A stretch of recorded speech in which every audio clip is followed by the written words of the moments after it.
Fiebre del gas en Estados Unidos. La técnica del fracking podría convertir al país en el mayor productor mundial de gas y petróleo. ¿Y qué hace Rusia? ¿Pierde el viejo gigante el tren de los nuevos tiempos? El fracking trastoca el orden global. ¿Es el inicio de un nuevo futuro o seguirá a la fiebre un amargo despertar?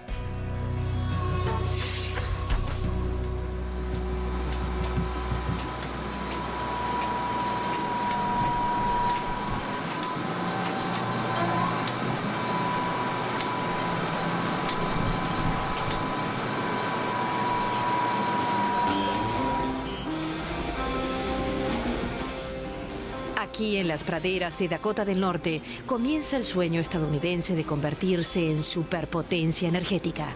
En el subsuelo de esquisto bituminoso, a miles de metros de profundidad, se encuentra la formación Bacon, una de las reservas más grandes de gas y petróleo de Estados Unidos.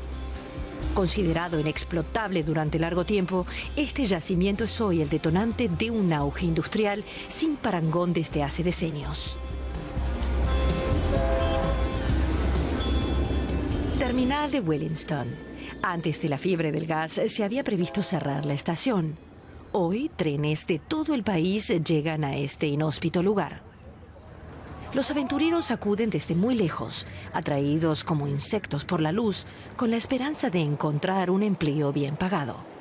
Los camiones circulan uno tras otro por la pequeña localidad que no acaba de entender lo que sucede. Como en otros muchos lugares de Estados Unidos, todo vuelve a ponerse en movimiento. Llegué el 26, llené el formulario el 27, lo entregué el 28 y el 29 ya tenía el trabajo. Este grupo de californianos viajó 12 días atravesando el país en busca de trabajo. Y aquí lo encuentran, porque hay trabajo suficiente. Esto no hace más que crecer y crecer. Lo normal es que al crecimiento siga una fase de estancamiento, pero no aquí. Esto sigue subiendo sin parar. Estados Unidos sale de la crisis perforando y extrayendo. El estancamiento es cosa del pasado. El mayor consumidor energético del planeta podría convertirse ya en 2017 en el mayor productor mundial de petróleo.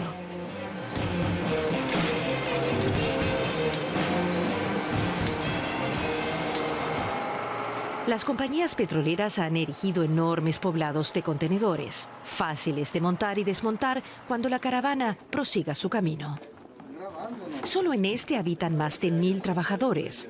Muchos de ellos exmilitares, exempleados de cadenas de comida rápida o del sector de la construcción. Los empleos que ofrece la extracción de petróleo son duros y los turnos largos, pero se pagan bien. En Texas, la segunda columna de este gran auge del petróleo, nos encontramos con Barry Smitherman, gran personalidad en el sector. ¿Es esto lo que querían ver ustedes? Nos pregunta quien decide los derechos de extracción en todo Texas. En el campo de extracción es recibido como una estrella. Las compañías petroleras no suelen permitir rodajes en sus terrenos. Los jefes desconfían. El negocio discurre discretamente, pero el éxito es tal que hasta los funcionarios más objetivos se entusiasman. Esto va a transformar el mundo. Es algo gigantesco. Con las reservas de petróleo de aquí y de otras zonas de Estados Unidos, dejaremos de depender de países que están contra nosotros. Es la realidad.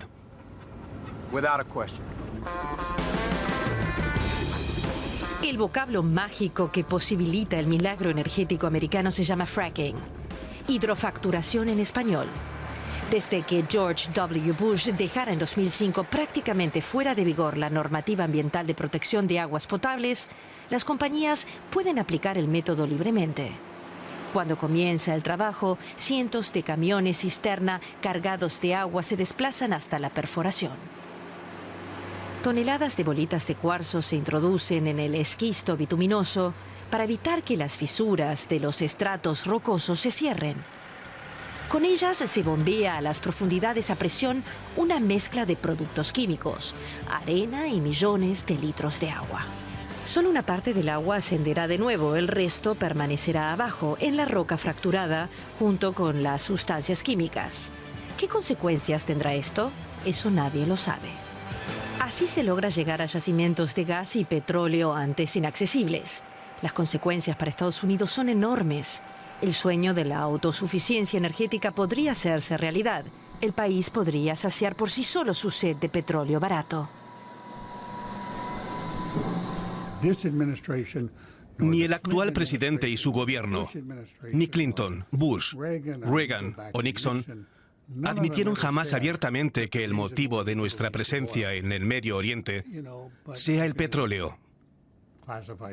Pero yo asistí a reuniones confidenciales y todo el mundo sabe que lo es. La autosuficiencia energética cambiaría radicalmente esta situación. Estados Unidos no se retiraría totalmente de la región, pero dejaría de hacer la guerra allí a gran escala. Se producirán todavía más guerras por el petróleo. El mundo tiene 4 grandes potencias geopolíticas: Estados Unidos, Europa, China e India, de las que solo una habrá resuelto sus necesidades energéticas, mientras que los demás seguirán dependiendo de las importaciones. Los europeos esperan recibir gas pizarra de Estados Unidos, pero en lugar de gas barato, les llegarán productos baratos estadounidenses que desplazarán a los europeos. Los Estados Unidos van a resolver su propio problema energético, no el de Europa. Y Estados Unidos comienza realmente a resolver sus problemas. La revolución energética podría transformar una economía nacional de salud preocupante en algo muy prometedor. Los negocios marchan a pedir de boca para los jeques de sombrero tejano. La torta es grande, los pozos rebosan. Lo que ingresa al Estado es mínimo en comparación con las compañías. La fórmula mágica es business. Estoy orgulloso. El petróleo es la fuente de vida para Texas y marcha bien. Se han creado miles de nuevos empleos bien remunerados y nuestro petróleo hará a Estados Unidos independiente de las fuentes de energía extranjeras. El petróleo es para Texas lo que el cine para California o las finanzas para Nueva York.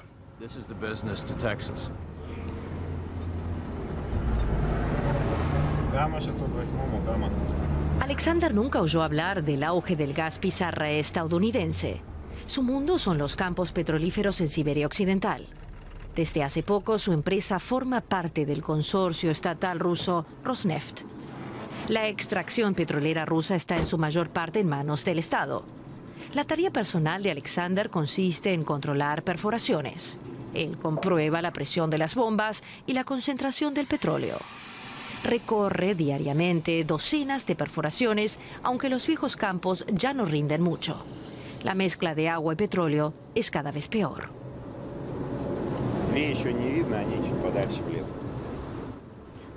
¿Ven? Esta prueba es muy mala. Tiene un máximo del 5% de petróleo. El resto es agua.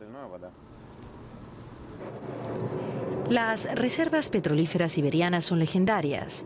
Ya en los años 60 se hicieron aquí las primeras perforaciones, de las que brota hasta hoy oro negro. Pero muchos de los viejos yacimientos se encuentran agotados, lo que obliga a perforar siempre a más profundidad y con mayores costos. Alexander trabaja 2 jornadas intensivas de 12 horas cada una, seguidas por un descanso de 4 días. Nos comenta que casi todos aceptan aquí un segundo empleo y que él mismo trabaja para un servicio de suministro.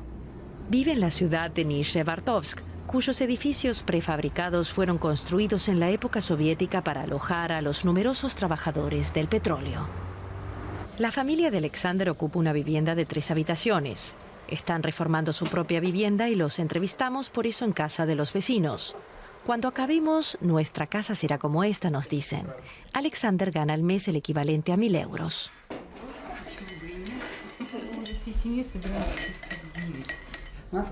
También tenemos un auto, aunque lo pagamos a crédito. Pero la vivienda sí es nuestra. Somos clase media. Alexander siempre se ha declarado orgulloso de su profesión y aún hoy sigue diciendo: los trabajadores del petróleo garantizamos la riqueza de Rusia, pero no sabe cuánto durará todo, porque Rusia apenas aprovecha esa riqueza. Es lamentable que la Rusia moderna siga dependiendo de la extracción de materias primas. Otros países producen y a la vez desarrollan nuevas tecnologías, pero en el nuestro solo hablamos de ello. Poseemos gas y petróleo, y ahí nos quedamos.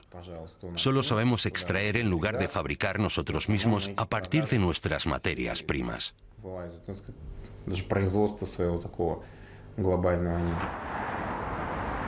La venta de materias primas es la columna vertebral del Estado ruso. Los ingresos por gas y petróleo generan más de la mitad del presupuesto nacional y los recursos son en Rusia asunto del presidente. El pasado verano, el presidente ruso, Vladimir Putin, invitó al Kremlin a los jefes de Estado de los grandes países exportadores de gas.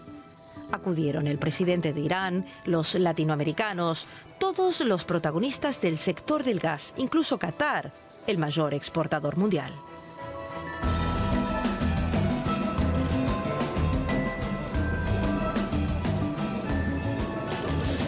Aunque Estados Unidos no fue invitado, sí inspiró en parte la reunión. A diferencia de los países petroleros, los del gas apenas mantienen lazos estables entre sí. Y la idea de Putin es precisamente estrechar dichos lazos. Pero esa conferencia no puede compararse con la OPEC, el organismo que fija la extracción y los precios del petróleo. El volumen de gas producido en el planeta por países ausentes de la cumbre, por ejemplo, el gas estadounidense, es demasiado alto. El tema principal tratado en la reunión fue la posibilidad de una caída de precios debido a la nueva sobreoferta. La propuesta fue vincular el precio del gas al del petróleo para intentar mantenerlo elevado. Los planes de Estados Unidos de exportar pronto gas en grandes cantidades podría ser motivo de preocupación para algunos, pero no para Putin. Es posible que nuestros socios estadounidenses hayan alcanzado un cierto nivel de extracción, pero en primer lugar, el crecimiento en gas pizarra retrocede mucho y nadie sabe cómo evolucionará. En segundo lugar, la extracción del gas pizarra es 5 veces más costosa que la convencional.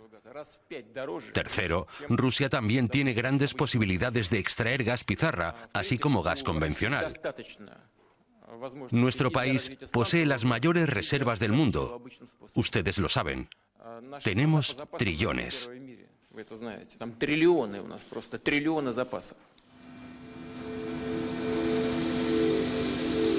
Rusia posee realmente reservas gigantescas, pero se encuentra bajo el fondo marino o en el Ártico, como este campo de gas en Bovanienkovo, un proyecto estrella de Gazprom. Para extraer gas o petróleo, es necesario subir cada vez más hacia el norte y hacer perforaciones cada vez más costosas, como esta, de 2 kilómetros de profundidad.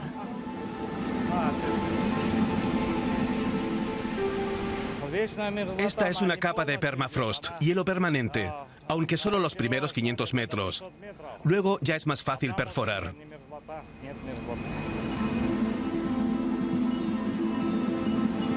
Gazprom invirtió en este proyecto miles de millones pensando en su mejor cliente, Europa, que en teoría seguirá comprando a largo plazo gas ruso.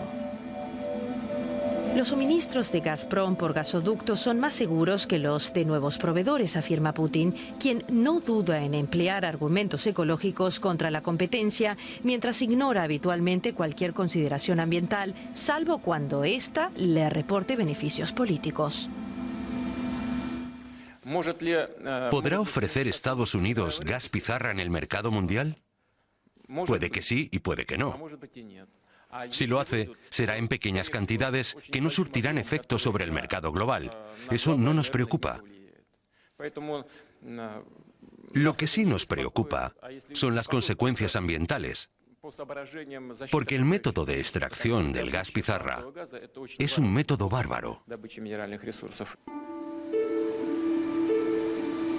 El impacto ambiental del fracking también genera polémica en Estados Unidos. DeMock, en el estado de Pensilvania, es el ejemplo más siniestro. Un incidente ocurrido durante la extracción de gas contaminó el agua potable de toda la región. Cada operación de hidrofractura requiere millones de litros de agua mezclados con sustancias químicas. Vengan a ver lo que hacen a las sombras de la noche, nos dijeron Ray Hamble y los ecologistas que protestan contra las compañías de gas. Efectivamente, cientos de camiones acuden para la hidrofracturación, casi siempre de noche, cerca de zonas habitadas. La desconfianza impera entre ambos bandos, que juegan prácticamente al escondite entre sí. Los espectadores indeseados no son bien recibidos. Yo antes trabajé aquí conduciendo camiones. Conozco bien las perforaciones y lo que hacen aquí es muy peligroso. Incluso la arena se vuelve tóxica tras el fracking. No se debe respirar porque te destroza los pulmones. Prefiero seguir fumando durante 100 años a respirar eso. Ray no cesa de criticar el lado oscuro del fracking y eso lo hace impopular en el vecindario, para el que es un marginado con el que nadie desea hablar. Tras el incidente, la mayoría de los residentes recibieron una elevada indemnización, nos explica, pero a cambio de firmar una cláusula por la que se comprometen a no hacer declaraciones en público sobre el tema. La mayoría de los pobladores ha negociado con la compañía para intentar obtener su parte de los beneficios en lugar de enfrentarse a la poderosa Cabot Oil. Si nadie habla del tema, el problema no existe. Esa es la estrategia de la compañía. Nadie habla con la prensa para denunciar la terrible situación en la que realmente estamos. Rice se negó a firmar la cláusula de silencio y sus vecinos desde entonces lo saludan de esta manera. Me levantan el dedo del medio, me enseñan el número 1, pero yo ya sé que soy el número 1. No tienen por qué esforzarse. Que Ray es contrario al fracking se aprecia claramente en su parcela, tapizada de carteles de protesta contra el expolio del agua. Su veranda parece un bastión y tiene el enemigo al lado. En el jardín del vecino se realizan hidrofracturas. Quien posee un terreno en Estados Unidos puede adquirir derechos sobre todo yacimiento, a diferencia de Europa, donde el propietario de una casa no puede explotar el subsuelo. Aquí todos se benefician del nuevo maná, aunque según Ray, el precio que pagan por ello es muy elevado.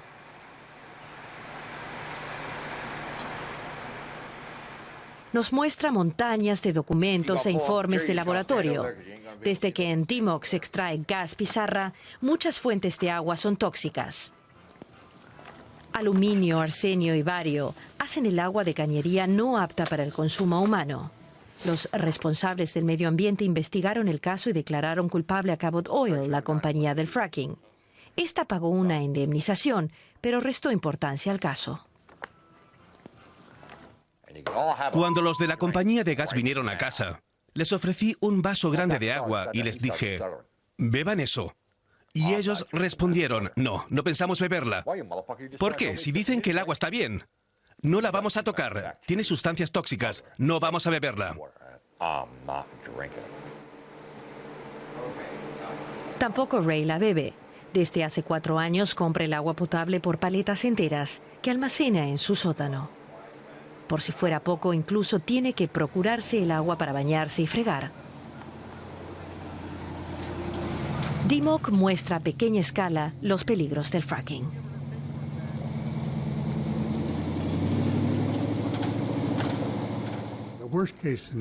En el peor de los casos, podría ocurrir un incidente catastrófico en la extracción. Si nos pasa en los estratos de esquisto bituminoso algo similar a lo de Fukushima con la energía nuclear, se acabó la fiesta. Y es muy probable que pase porque se usa una enorme fuerza hidráulica y sustancias químicas muy peligrosas.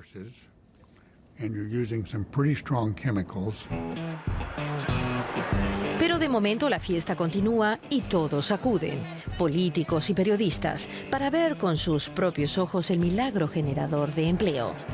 Atraídas por el gas barato, grandes empresas internacionales trasladan su producción a Estados Unidos.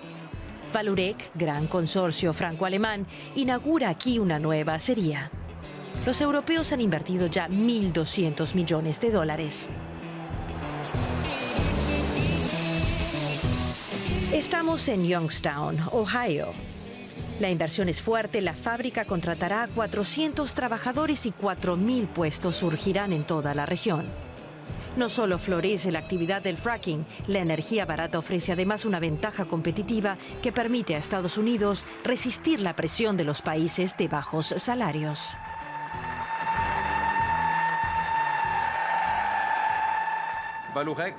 Vallourec no había invertido tanto en el extranjero desde hacía décadas.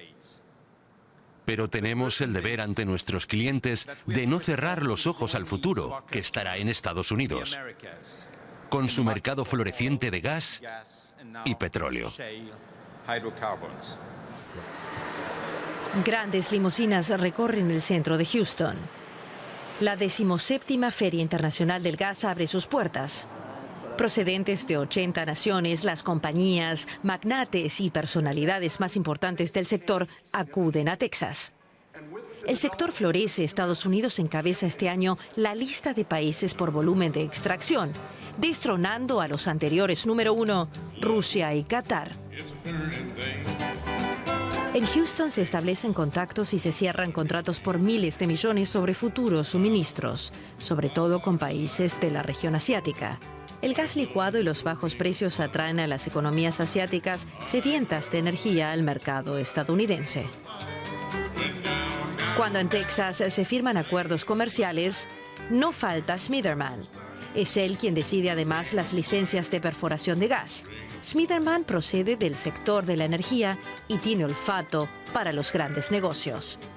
No es extraño que no se asuste ante precios de botas vaqueras que superan los $5.000.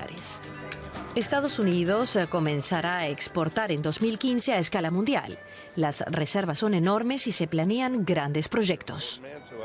El resto del mundo ya opera desde hace mucho en el sector del gas licuado.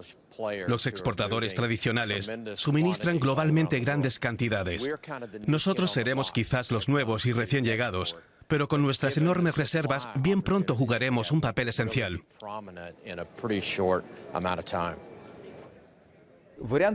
Imaginemos que Estados Unidos comienza a conceder licencias de exportación a lo grande y abre su mercado al exterior. Eso provocaría, lógicamente, un incremento de precios en el mercado interior. Las tarifas baratas de $3 o $4 por unidad, como las actuales, desaparecerían. Pero si los precios aumentan, se acaba la revolución. Ese es el dilema de Obama. Tonterías es la respuesta del lado estadounidense. A menos de una hora al sureste de Houston, las terminales de expedición están listas para exportar y ya hoy reexportan gas importado con anterioridad. Las costosas instalaciones se erigieron cuando Estados Unidos aún dependía de las importaciones y ahora se han reconvertido. A su lado surgirán nuevas terminales para la exportación. Mantener bajo el precio nacional del gas y obtener a la vez grandes beneficios de la exportación no son incompatibles, o al menos así lo afirma un nuevo estudio encargado por el gobierno. Antes de dar el visto bueno a la exportación, la Secretaría de Economía comprueba si se corresponde con los intereses nacionales. Tras ello, el gas viajará a India, Sudamérica y sobre todo a Asia. Gazprom, surgida del antiguo Ministerio de la Industria de Gas y tan hermética como la vieja burocracia soviética, aparenta indiferencia. Con sus 400.000 trabajadores es una de las mayores empresas del mundo y uno de los mayores contribuyentes al presupuesto nacional ruso.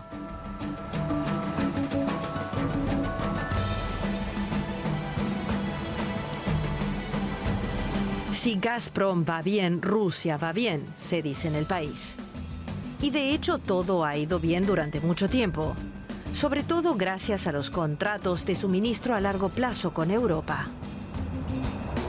una banca segura para este consorcio. Pero las exportaciones a Europa retroceden. Gazprom ha tenido que aceptar bajadas de precios y ahora Estados Unidos irrumpe en el mercado.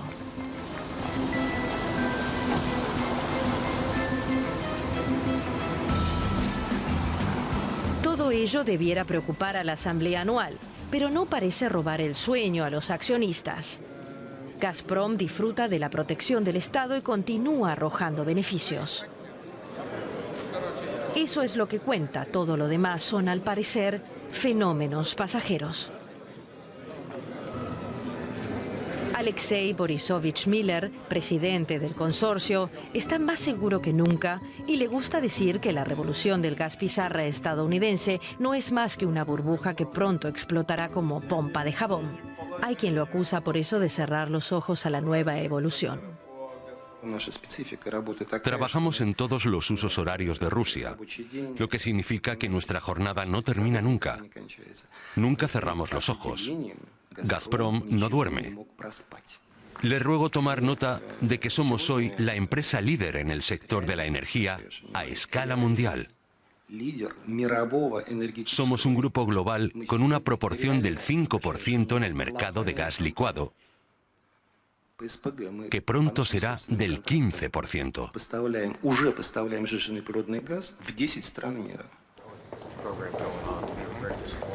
Regresamos a Texas. Aquí las declaraciones de ese cariz no impresionan. Smitherman sabe que la demanda de licencias para obtener gas por fracking no cesa de aumentar. Ante un mapamundi en el que significativamente sigue existiendo la Unión Soviética, el poderoso funcionario explica que el futuro pertenece a Estados Unidos. Y un aliento a guerra fría flota en el aire cuando habla de la competencia con Rusia. Nuestras reservas energéticas lo cambiarán todo. Vamos a entrar en el mercado asiático por la puerta grande, se entusiasma el tejano. Tampoco olvida a Europa, donde está convencido de que los rusos pronto sabrán lo que es competir.